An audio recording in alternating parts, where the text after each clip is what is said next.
அன்பை பாடும், என் நாவும் நாமம் போற்றும், என் இதயம் உம்மில் மகிழும், எனக்கென்றும் நீர் போதும். இயேசு கிறிஸ்துவின் இனிய நாமத்தினாலே உங்களை வாழ்த்துகிறேன். கர்த்தர் நல்லவர். கர்த்தர் உங்களை ஆசீர்வதித்து பாதுகாப்பாராக. பிலிப்பியர் 2வது அதிகாரம் அதனுடைய 5வது வசனம். கிறிஸ்து இயேசுவில் இருந்த சிந்தையே உங்களிலும் இருக்க கடவது. கர்த்தருடைய பரிசுத்த நாமம் மகிமைப்படுவதாக. கிறிஸ்து இயேசுவில் இருந்த சிந்தையே உங்களிலும் இருக்க கடவது. கிறிஸ்து இயேசுவில் இருந்த சிந்தை. ஆண்டவராக இயேசு கிறிஸ்துவின் வாழ்க்கையை 4 சுவிசேஷங்களிலும் அழகாய் நமக்கு எழுதி கொடுக்கப்பட்டிருக்கிறது.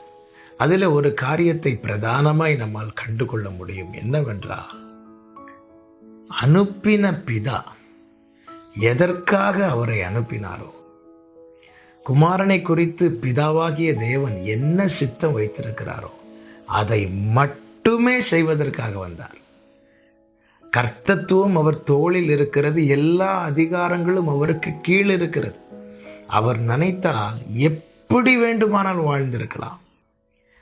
காரணம், அவருடைய வார்த்தையிலே வல்லமை இருக்கிறது. அவரால் முடியாதது என்று ஒன்றுமே இல்லை.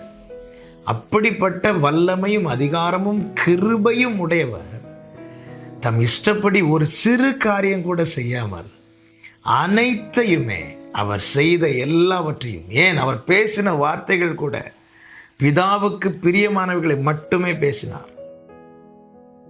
சித்தத்தை செய்வதை போஜனமாக்கி கொண்டார்.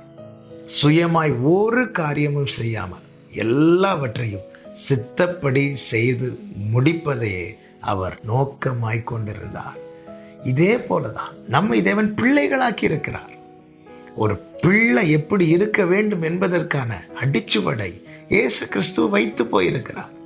நம்முடைய வாழ்க்கையில் அநேக இஷ்டங்கள், விருப்பங்கள், இப்படி இருந்தால் நன்றாயிருக்கும், இதை செய்தால் நன்றாயிருக்கும் என தோன்றும். நாம் செய்ய வேண்டியது என்ன? கிறிஸ்து இயேசுவில் இருந்த சிந்தையே உங்களில் இருக்க கடவுது. அவர் என்ன செய்தார்? தம்முடைய விருப்பத்தை தேவ சமூகத்தில் வைத்துவிட்டு அவருடைய சித்தத்தை அவர் கையில் எடுத்துக்கொண்டார். இந்த பாத்திரம் என்னை விட்டு நீங்க கூடுமானால் நீங்கும்படி செய்யும், ஆகிலும் என்னுடைய சித்தத்தின்படி அல்ல, உம்முடைய சித்தத்தின்படி. அவருடைய விருப்பத்தை வைத்து விட்டார். சித்தத்தை எடுத்துக்கொண்டார். சித்தத்தை போஜனமாக்கி கொண்டார். சித்தத்தை பானமாக்கி கொண்டார். சித்தத்தை செய்து முடித்தார். மகிமையா என்று பிதாவின் வலது பரிசுத்திலே வீற்றிருக்கிறார்.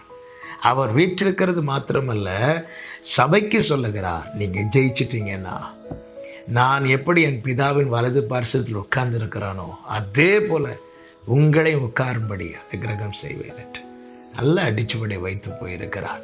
நம்முடைய விருப்பங்களை நிறைவேற்றி யாரை பிரியப்படுத்த போகிறோம்? நம்முடைய மாம்ச விருப்பம், மன விருப்பத்தை நிறைவேற்றி என்ன சாதிக்க போகிறோம்? அப்பா, உங்கள் சித்தம் என்ன ஆண்டவரே? அதுவே என் போஜனமாகட்டும், அதுவே என் பானமாகட்டும்.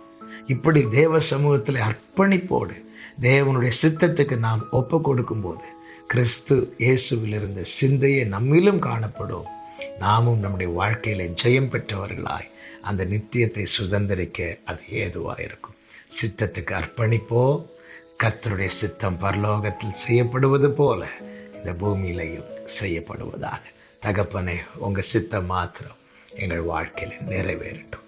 இயேசு கிறிஸ்துவின் நாமத்தில் பிதாவே, ஆமென்.